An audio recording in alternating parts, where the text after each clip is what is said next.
John Newton Russell Memorial Award is the highest honor that can be bestowed upon an individual in the life insurance and financial services industry. The award recognizes a lifetime of professional excellence, service to the industry, and a commitment to ethical conduct, and this year is no exception. This year's recipient of the John Newton Russell Memorial Award is a renowned entrepreneur, leader, and speaker in our industry.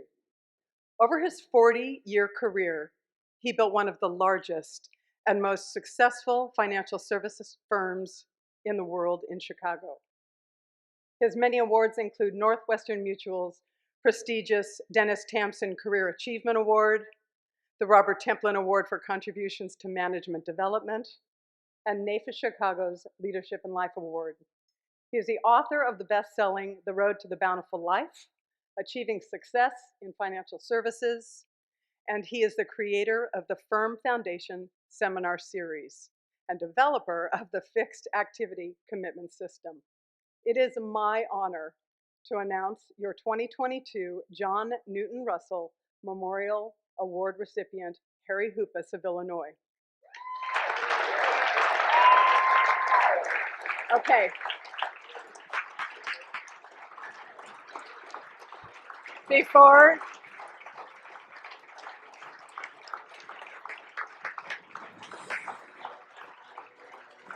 we bring you up, Harry, I have just a few people who wanted to say hello.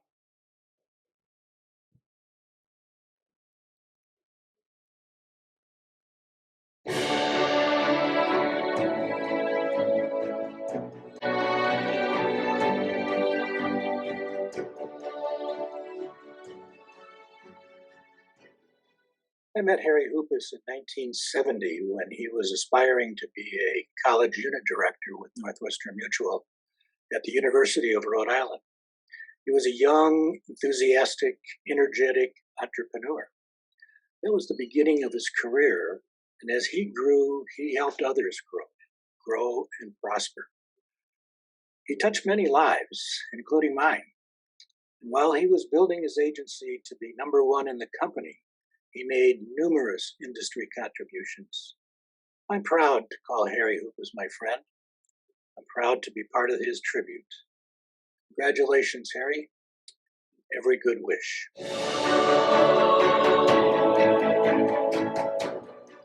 Harry, we've known each other for almost 50 years, from Dave McCann's agency in Rhode Island to the agency department in Milwaukee, to succeeding Dan Kaufman in Evanston, to building the great Hoopis Financial Network in Chicago. From turning the doorknob of your own business to tonight's banquet, it's been quite a journey, my friend. And so on behalf of all of the Northwestern Mutual, I want to congratulate you on all you've accomplished over the years, but in particular, to be this year's recipient of the John Newton Russell Award. And so I say to you what you like to say on occasion to others, which is, Hoop, you're the best. Congratulations. Hey, Harry. Congratulations on being this year's recipient of the John Newton Russell Award.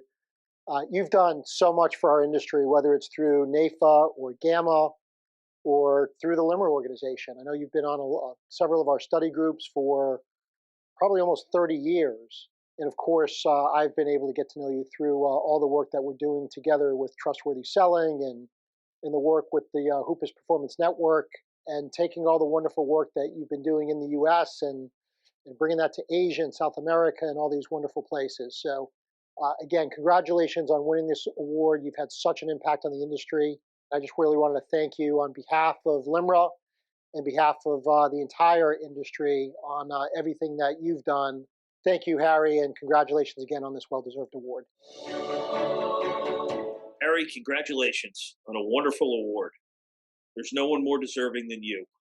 The time, the effort, and the commitment that you have given back, both to the industry and your friends, is remarkable. Never one to not pick up a phone call when someone's asking for help. Never one not to give guidance, regardless of company affiliation or the question, no matter how small or how big. Personally, for the last 20 years, you're the first person I've picked up the phone when I've thought I had a good idea. And I love you for telling me that's the stupidest thing you've ever heard. or, hey, that's a great idea. But you've always given me sound, honest advice, and it's made a huge difference in my career. Congratulations to you, B, and your entire family on this well-deserved recognition. I love you. Harry, on behalf of the MDRT Executive Committee, a hearty congratulations. Your lifelong dedication to our profession raised the standard for leaders and advisors. Your excellence as a leader, entrepreneur, author, board member, proud husband, father, and grandfather made you one of the best and a worthy recipient of the 2022 JNR Memorial Award. Congratulations. Very congratulations on the John Newton Russell Memorial Award. No one is more deserving than you are. Your devotion to the profession, to your fellow managing partners around the country without regard to what company they were in, your participation in the study groups, your pro bono trips to Asia over the years, share your best practices with all over the world. Leave you a legend in my mind and in our times. So thank you and congratulations once again. Harry, I can't imagine a more deserving person to receive the John Newton Russell Memorial Award than you. You were a very successful manager with Northwestern Mutual. You were and are still very active in the industry, but the hallmark of your career was your willingness to share your expertise to the benefit of the industry. I remember when I was at MetLife, legions of MetLife managers were heading to Mecca or Chicago to meet at the knee of the master to learn what you know. No wonder you started the Hoopis Performance Network to dedicate all your efforts so that others can succeed.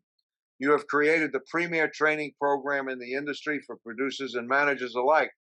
And now, as you reach out outside of the United States, your impact is global. It's hard to quantify the thousands of producers and managers you've had impact on, but most importantly is the impact on the millions of clients that they have around the world.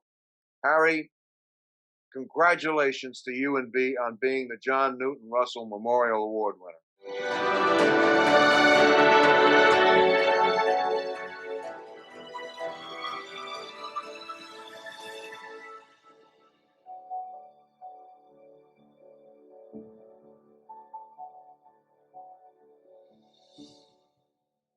Well, where is he? Our man of the hour.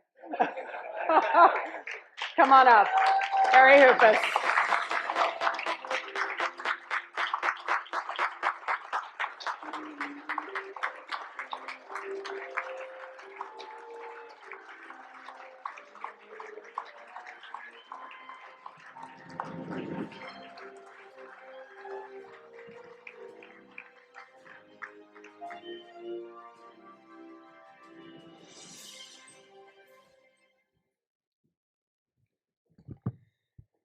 Oh, this is rather overwhelming, and wasn't expecting that, so forgive me. I want to thank you and thank all of you very much for finding me worthy of such an amazing honor. It's truly a capstone moment for me. I'd like to thank the Russell family for continuing the support of this award, and to the nomination committee for even considering me. I also want to thank NAIFA for their commitment to keeping this amazing recognition alive. This is certainly a career highlight. I'd like to take a moment to introduce and thank my guests for being here. So over on the left, I have my son Peter and his wife Melissa.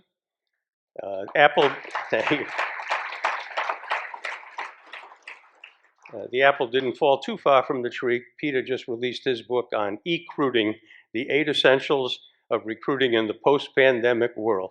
And he's coaching and consulting with companies and agency managers. Not able to join us this evening is my daughter Karina, a devoted teacher, and her husband Ryan. But since I arrived and learned that we have a virtual connection, I want to say hi, Karina. Seated at my table number 6, there's my dear friends Lou and Luann Derrickson. Lou is a retired managing partner for Northwestern in Indianapolis, and we've been study group members together for about 30 plus years. Also at that table, my business partners at the Hoopis Performance Network, Joey Davenport, Dick Clary, and Dick's wife, Cheryl.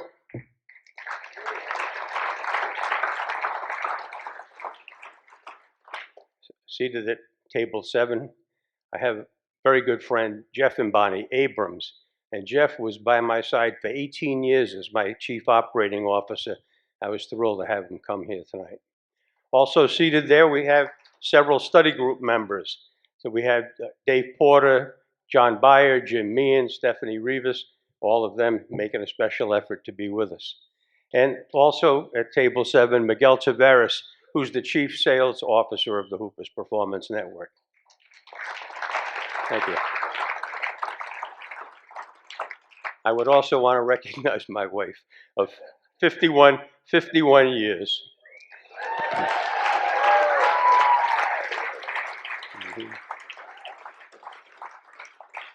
And say that I have to thank her for all that she put up with to get us here tonight. Our relationship is a little unique in that our first date was on June 8th, 1968, and my first day in training with Northwestern Mutual was June 10th, 1968. So B has guided me the whole way, in many, many ways. And then finally, the person that made it all happen is Dennis Tamcsin. You saw him on the screen. Denny was the retired head of distribution for Northwestern Mutual.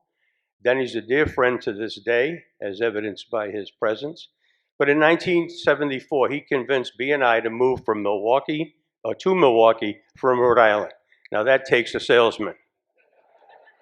And then he had the courage to appoint me to the Evanston, Illinois agency at the age of 30.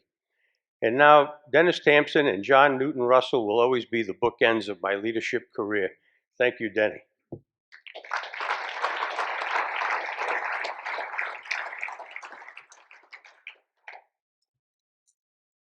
John O'Todd was a founding member of the $1 Million Roundtable. He was a legend in the business, a recipient of the John Newton Russell Award in 1969, and the founder of the agency I took over in 1977. So remarkably, John Todd, who in 1977 was 75 years old, was a member of my agency.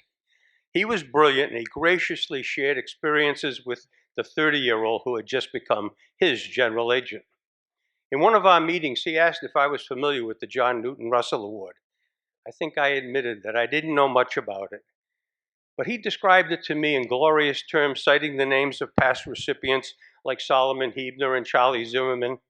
And then he suggested I might make that a goal for my career as well. Honestly, at age 30, just starting out my own agency, I was more worried about making it to year 2. Especially since my first recruiting class of 3 new agents all failed in the first 90 days. John Newton Russell wasn't going on my to-do list just yet. But here we are 45 years later, and it sure feels good. Thank you.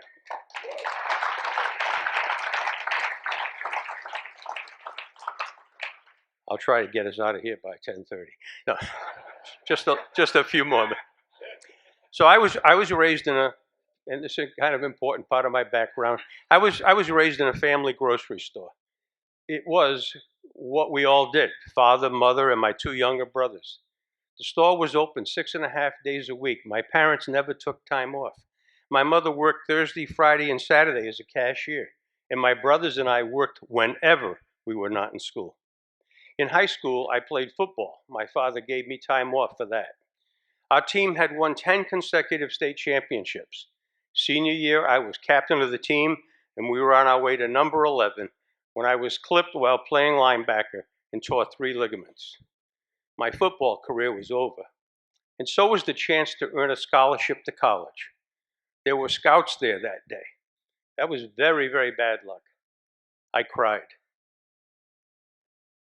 University of Rhode Island became my first choice for college. There was no second choice. I studied accounting there, as that was always what I planned to do. At the end of my junior year, I had a dilemma. One of the accounting classes that I had dropped in my sophomore year was not going to be offered in my senior year. It was a required course, auditing, just to make matters worse.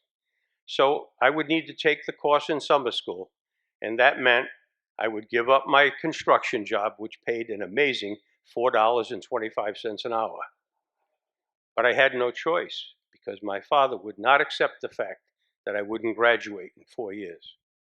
So now I needed a part-time job to fit around my summer school class. What a mess, I thought. I headed down to the placement office to see what they had available.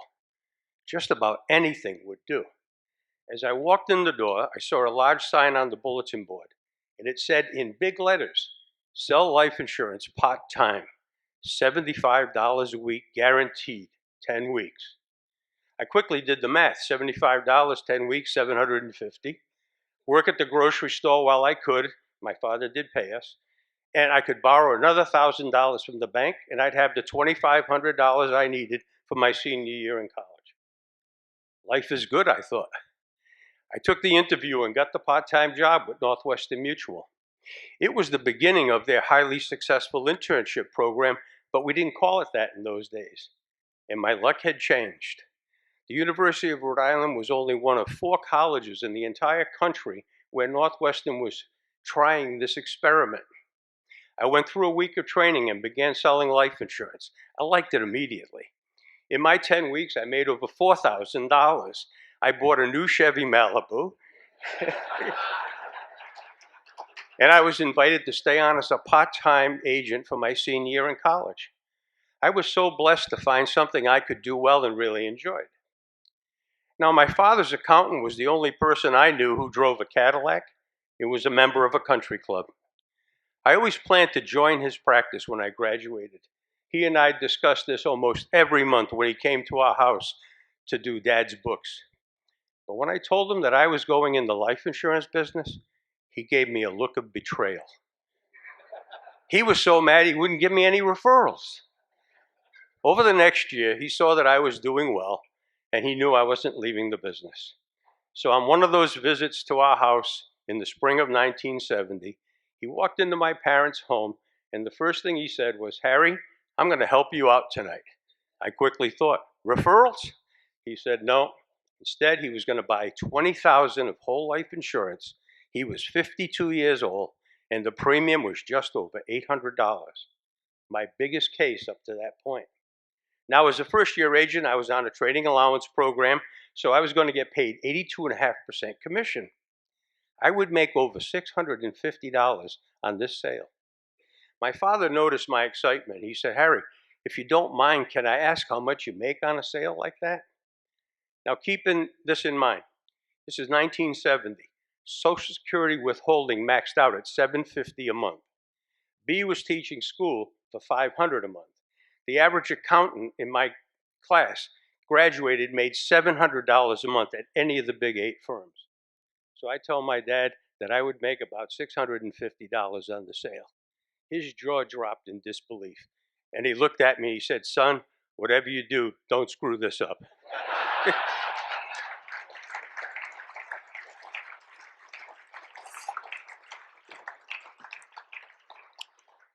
So that has been my motivation from that day forward. As I thought about what I might have done to be humbled and honored with this award, I struggled. What did I do not to screw it up? Well, first I thought, was it because I required all my advisors to be members of NAIFA? We were a 100% agency every year of my 35 years as a general agent. Thank you. You know, it seemed to me that if there's an association as valuable as NAIFA, which helps our profession, you should be a part of it. There was not going to be any freeloaders in my firm. And I thought maybe it was because qualifying for the $1 Million Roundtable was the minimum standard of performance to remain in our agency after 5 years. Seemed to me, if you're going to be in a business as tough as ours, you should be well paid for it. Or was it because earning your CLU and ChFC by the 5th year was a requirement in our agency? 59% of my advisors did so, and nearly 100% of those over 5 years. You see, it seemed to me, if you're going to be in a profession with a designation, you want to have that designation as a symbol of your professionalism. Or was it because in 35 years our advisors put over $40 billion of insurance in force? We were one of the first agencies I knew of to produce $1 billion of insurance in a single year. Seemed to me, if you're in the life insurance business, you should put a lot of it in force. Northwestern's compliance department signed off on the fact that if my agency were measured by life insurance in force, we would have been in the top 8% of all United States companies. Or was it because I found a way to give back to the profession by devoting untold hours to Gamma and the Gamma Foundation? Seemed to me helping others do better and learning from some of the best I know was the right thing to do. Or was it because I was involved in 2 Northwestern and 2 industry study groups for over 30 years and learned all these things from people like Alan Press, Norm Levine, Vince Bowers, Bob Berhealy, Bill Wallace, Al Granum, and Phil Richards, all John Newton Russell Award recipients and all members of my study groups. My approach has always been to believe that everyone does at least one thing better than I do. Then it's up to me to find out what that one thing is and implement it. So special thanks to my study groups for all they've taught me over the years. So what did I do not to screw it up? I guess it's like most things in life. If you do the right things, everything will work out. The key was figuring out what the right things were. I was blessed to have done that. In conclusion, let me say one more time how grateful I am to NAIFA and the other industry groups who selected me, and how very humbled and pleased I am to receive this honor. And I do believe my father and John Todd would be very pleased. Thank you. Good night.